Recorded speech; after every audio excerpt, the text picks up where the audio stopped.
What's included with the LAPR100 rotating laser is the laser itself, a receiver, a bracket for the receiver to hold it on the grade rod, and a hard case.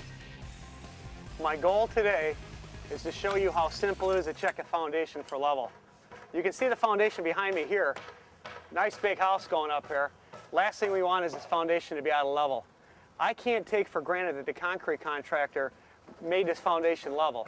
I need to check it. The old way to do it when checking a foundation for level was to use an optical transit. We'd set up a tripod a lot like this, and we'd put an optical transit on there. The problem with an optical transit is you have to level it. It has a bubble, and you have to keep maneuvering it around until the bubble stays in the middle at all times. The problem is if somebody kicks the tripod, it knocks the level out of level. Now the modern way of doing it is with a laser. This is Stabila's LAPR100. What that means is it's an automatic leveling laser, and it does it through what we call a pendulum, and that's why it's LAPR. So all I simply do is put the laser on top of the tripod, clamp it down tight so it doesn't fall off. Now when I work with a laser, what I like to do is I'll be walking on top of the foundation here, and I want the laser to be within my strike zone, between my shoulders and my knees. It'll just be easier to work with our grade rod. So what I do, I loosen up the tripod, and I raise the laser up to what I think will be right in the middle. Clamp the legs, and now with this laser, what's great about this one is how simple it is to run, and that's why we consider it our residential concrete rotating laser. On the side here is a little switch, and what this is, it's the on-off switch, but it's also a clamp that clamps all the guts on the inside of this laser when it's in the off position. So when it's rattling around the back of my pickup truck on the way to the job site, it doesn't get damaged. So I simply just turn that on, and there's a bubble up on top of the laser here. All I want to do, as you can see, when it's crooked, I want to just level it with my hands real quick. I'm close enough, I hit the button on rotate, and this laser is ready to go. There's no leveling involved. So what I would do then, in this situation, is I would loosen my clamp here, and you can see these steel bars we have here. This is a protective cage, but it's also an elevator. Now I'm going to put the laser up above the bars so that I don't have any blockage of the beam with these bars here. So now I'm ready to go. Next thing I would do is I grab my grade rod, and I'm going to show you that we're going to find a high spot on the foundation.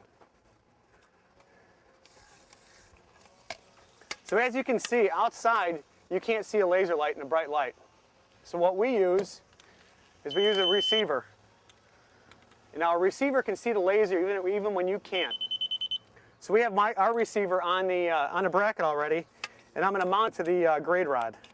Now you can see I'm mounting my receiver here in the middle of the grade rod. The reason is, on our grade rod, zero's in the middle.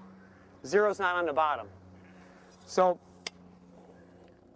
what I'm going to do then is I'm going to go to the first corner on the foundation and start checking for the high spot.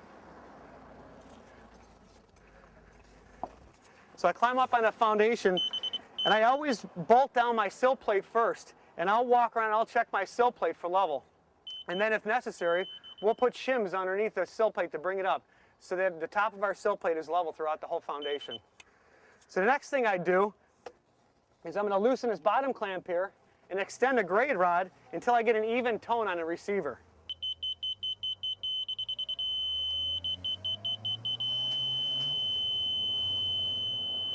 Now you can see, because of the position of the laser, when we extended the legs up, I've gotten this receiver in my strike zone that I was telling you about, right? So even tone means that the receiver and zero on this grade rod are even with that laser. So the next thing I do is I just go to the next corner. So I go to the next corner here, and then instead of adjusting this bottom clamp, I adjust this. When I get my receiver to give me an even tone, right there, the receiver clamp is marking 3/8 of an inch low because I have a negative. So I simply just mark 3/8 on the sill plate, and then I know to come back to it later and move it up 3/8 of an inch. So then what I do is I do the same process here. I'm going to move the receiver up and down until I get an even tone, and it'll tell me if I'm high or low.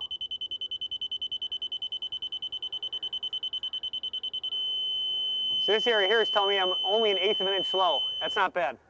So I'll mark 1/8 of an inch anyways and bring it up later. Then I move on to the next corner.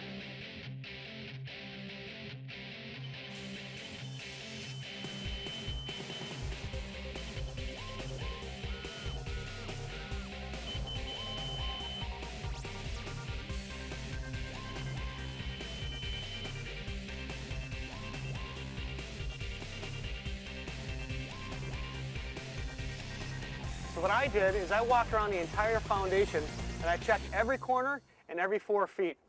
And I marked down there how high it needs to come up or how far it needs to go down. So now we can simply go back through the foundation, shim it up level, and we're done. And it took less than 10 minutes to do it. I want to show you another application with the LAPR. This is a laser that we used outside on a residential site earlier. This laser also does plumb, level, and square. All we do is flip the laser on. We're going to rock it into place to get it close. Hit the rotation button, and it's level. Now this laser also does plumb. We flip the head over, flip the mirror over, and if this laser is spinning, it's plumb. Next thing I do is I move it into position. What I want to do is I want to center that laser beam on the chalk line. Now I can take my receiver that we used outside on a grade rod, and I can place it on a chalk line with this black line.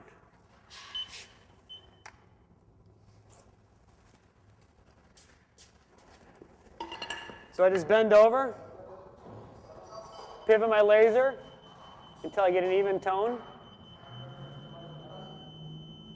Now I'm lined up on my chalk line. I'm ready to build my wall. Now that I have the laser lined up on this chalk line, I can use the beam that's coming out of the top of the laser to establish square off of my chalk line here. So I just take a speed square that I always have in my pouch, slide it in front of the laser until I split the beam. Now I'll just make a mark on the floor and move down the line. Put a square on the floor. Slide it into place till I split the beam. Make another mark. Snap those two marks together, and I have square.